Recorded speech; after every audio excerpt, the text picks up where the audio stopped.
Clearly, I think a lot of the customers we're working with are really looking at first mile and last mile solutions as being the most challenging for them.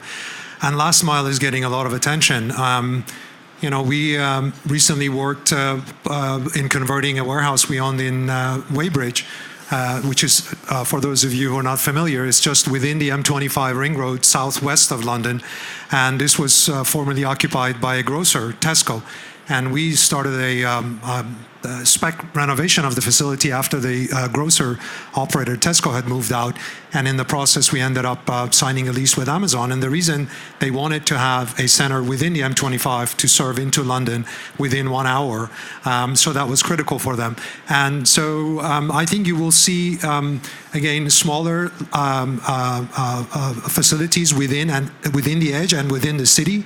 Some of the customers we're talking to are looking at, and I think it was topic of the panel before us, although unfortunately I didn't participate in that or listen to it, but unused space at the ground level or basement within office buildings are being used.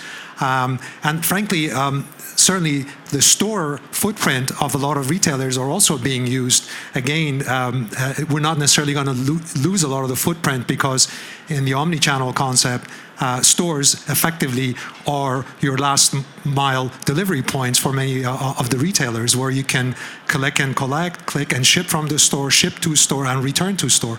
So this part of the market is going to continue to evolve, and very exciting space to watch.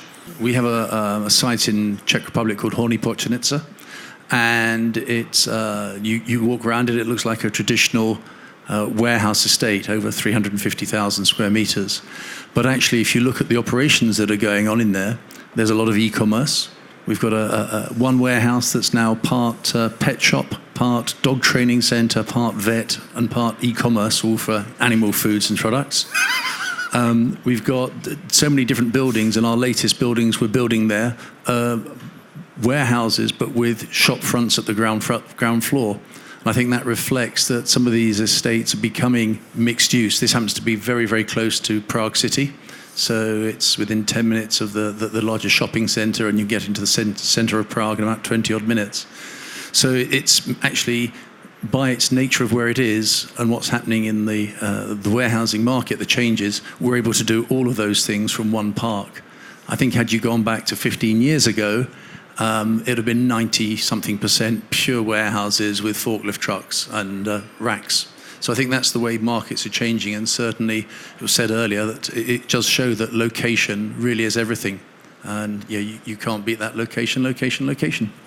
Yeah, I mean, on that, Amazon locker on the ground floor of any building is mixed use. I mean, that's happening already in London and other cities.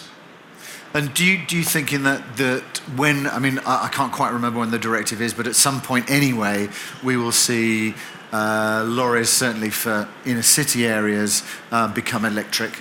Will that change then the perception of that sort of mixed use, where you can really have residential and e-commerce fulfillment together, because the arguments previously would have been, oh, it's too noisy to have those trucks unloaded?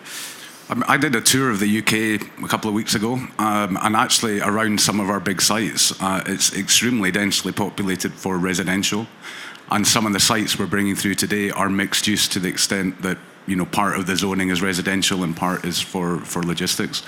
So clearly we don't develop the residential ourselves, but we'd bring in a partner or sell the land for the residential.